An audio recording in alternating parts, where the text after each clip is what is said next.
Bienvenidos a un nuevo video. Hoy vamos a estar hablando del caso de Macario Alcalá. Es un caso mexicano que sucedió ya hace algunos años. Es un caso viejito, pero de igual manera es bastante conocido. Así que antes de comenzar les agradezco mucho que compartan todas las historias, que se suscriban a mi canal, así que comencemos. En la década de los 60 apareció en México un criminal llamado Macario Alcalá, quien asesinaba a sus víctimas imitando al célebre Jack el Destripador. Cuando cometió su último crimen el 19 de septiembre de 1962, dejó en claro que él quería ser comparado con su ídolo Jack el Destripador, pues este imitaba la manera en cómo asesinaba a las trabajadoras sexuales, pues las asesinaba de una manera bastante cruel, y es de esta manera como se autodenominó el Jack mexicano. Años después se estudió el perfil psicológico de Macario y se pudo determinar que era un exhibicionista acomplejado, pues quería que sus delitos trascendieran y así buscar el reconocimiento como Jack el Destripador. Además de todo esto, se pudo establecer que era una persona que tenía rasgos antisociales, era una persona narcisista y también se determinó que actuó determinado en sus crímenes, pues las escenas de los crímenes siempre las dejaba muy limpias, es decir, sin ninguna huella, y también se llevaba la ropa de sus víctimas. Macario nació en el año 1930, aunque no se sabe con exactitud ni el día ni el mes en que nació, pero sí se sabe que él provenía de una familia con escasos recursos, por lo que en su niñez tuvo que pasar varias necesidades. También se sabe que era una persona no muy agraciada físicamente, por lo que eso también le trajo problemas cuando era mayor. Macario sentía que no había logrado nada significativo en su vida, por lo que todo esto lo llevó a tener un resentimiento y un sentimiento de inferioridad con las demás personas.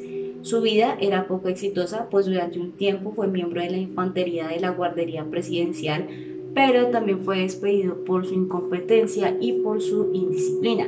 Más tarde trató de incursionarse en el mundo del boxeo, pero tampoco tuvo éxito porque no tenía talento para este deporte. De hecho, Macario se casó y tuvo varios hijos, pero su esposa en unas entrevistas posteriores dijo que su matrimonio era realmente tormentoso, era realmente tóxico, pues Macario siempre se sentía superior a los demás y también se le dificultaba relacionarse con las demás personas, por lo que era muy grosero, y pues todo esto llevaba a una convivencia bastante difícil. Su último trabajo fue como policía y utilizó un nombre falso llamado Fernando Ramírez Luna, y fue precisamente en este tiempo que aprendería todas las claves básicas para detectar al culpable de un crimen. Esos conocimientos posteriormente los iba a utilizar para no ser descubierto por la policía fácilmente. Sin embargo, poco tiempo después también fue despedido por la policía, pues fue acusado y hallado culpable de los cargos de abuso de autoridad y uso excesiva de la fuerza durante un arresto. Es de esta manera que Macario empieza con toda su vida criminal. Buscaba a sus víctimas en cabarets o en calles solitarias,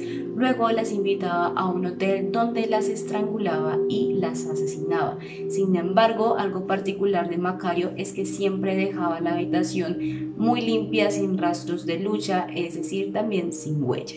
Es de esta manera que logra permanecer impune durante aproximadamente unos 2 años. Esto fue más o menos del año 60 a 62, donde solamente se le pudieron comprobar 2 crímenes, pero realmente se cree que fueron muchísimas más mujeres, aproximadamente unas 12 mujeres en total. Pues Macario siempre solía hablar con sus amigos o con sus conocidos acerca de estos crímenes, aun cuando ni siquiera la prensa o los periódicos habían sacado estos crímenes, y Macario contaba detalles que en ningún periódico se veían, y de igual manera Macario se ponía muy bravo cuando los amigos no sabían de qué era lo que estaba hablando, lo que esto reflejaba su deseo de reconocimiento y a la vez su personalidad exhibicionista y egocéntrica. Su último crimen fue para el 19 de septiembre del año 1962 contra una trabajadora sexual llamada Julia González Trejo, quien tenía 4 hijos. Luego de acordar el precio por prestar sus servicios,